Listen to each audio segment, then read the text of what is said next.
शरण है, ताका हूं मैं दास, और गेल गेल लग गया फिर जब लग धरती आकाश। एक व्यक्ति था, परमात्मा का पुनर्जन्म का कोई भक्त। अब वो किसान था। अब परमात्मा कहते हैं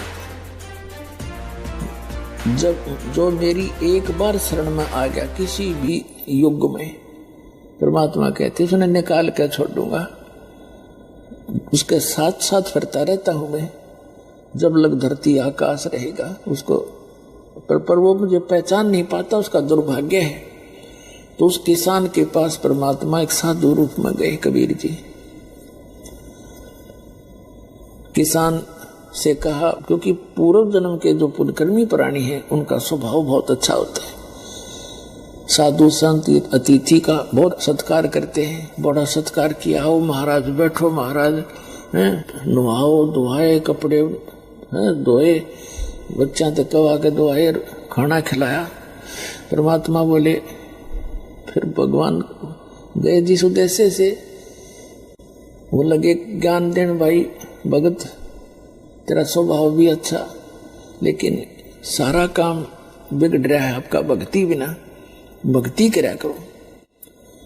किसान कहने लगा, महाराज जी ये बैठे हम नहीं भक्ति करने का, ये बस समय नहीं, छोटे छोटे बालक हैं, कमाना है, खेती करूंगा, थोड़े से बच्चे समझदार हो जाएं, ये अपना काम संभाल दे महाराज जी, फिर मैं भक्ति है करूंगा, मैं और काम में को नहीं। महाराज परमात्मा चले गए। अब वो बच्चा की शादी भी कर दी, बच्चों ने खेत का काम भी संभाल लिया और उनका पोता पोती भी हो रहे। जब परमात्मा गए, अगुवाई किसान भक्त, अब वो भी तो फुर्सत आ जाओ, ईब कर ले भक्ति, ले ले नाम। कहने लगा, बाबा जी महाराज जी देखो छोटे छोटे बच्चे हैं, लड़के खेतों में काम करते हैं, मैंने पोते रखने पड़ते हैं, अभी मेरा काम पूरा नहीं हुआ है, फिर देखूंगा बच्चे पोते थोड़े ठीक हो लगे। परमात्मा ने बहुत कुछ समझाने की चेष्टा की पर कोई ना असर हुआ उसके नालायक का। अब क्या हुआ, कुछ दिनों के बाद वो मर गया। ये तो समय आना ही है एक दिन। अब मृत्यु होगी उस भक्त की, लेकिन साधु सेवा का फल निष्फल नहीं जाता। परमात्मा कर्म बनवाते हैं ऐसे।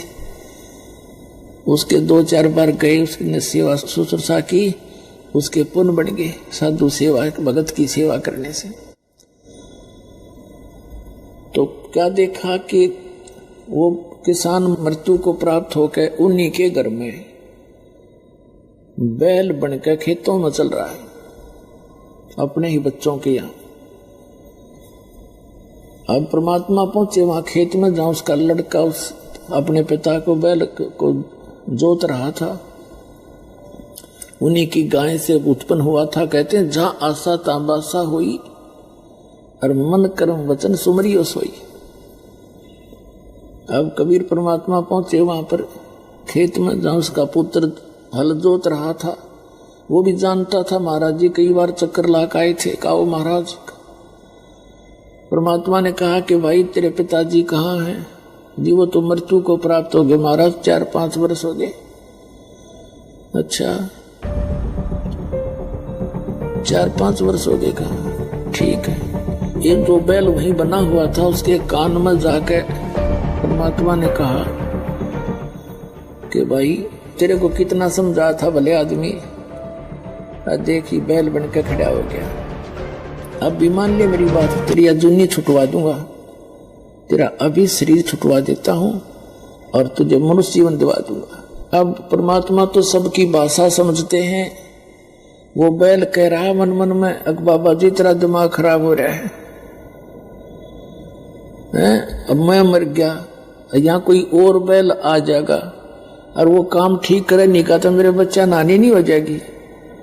अरे तेरा गजब हो गयो, देख कहां तक का ठेका ले रखा है। परमात्मा बोले भाई ठीक है, मत मान नहीं। कुछ दिनों के बाद वो बैल का जीवन भी पूरा होना ही था। फिर बन गया वो सर्प।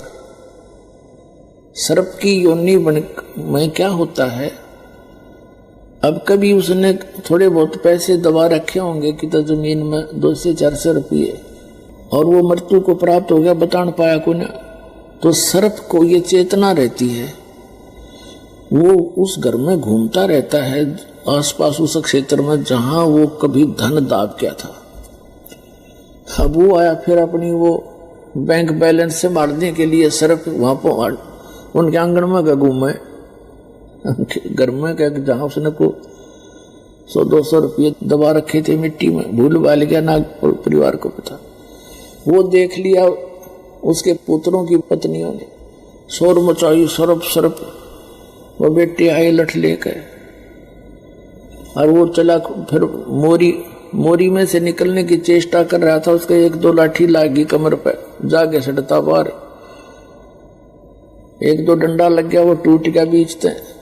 वो जाके एक बो जड़े में झुंड में पड़ा पड़ा अपना तड़फ रहा। तब परमात्मा फिर गए, कहने लगे भगत अब भी मान ले मेरी बात ने। न बोला जी मान लूंगा, मैं मेरा पीछा छुटवा दो। कबीर परमात्मा बोले भाई शरण मत आया पर सांकली तुड़वा का आया तू, तेरी अड्डी पसली एक होली जब समझ में आई, और पहले आ जाती होती बिना तेरा काम ना बन जाता।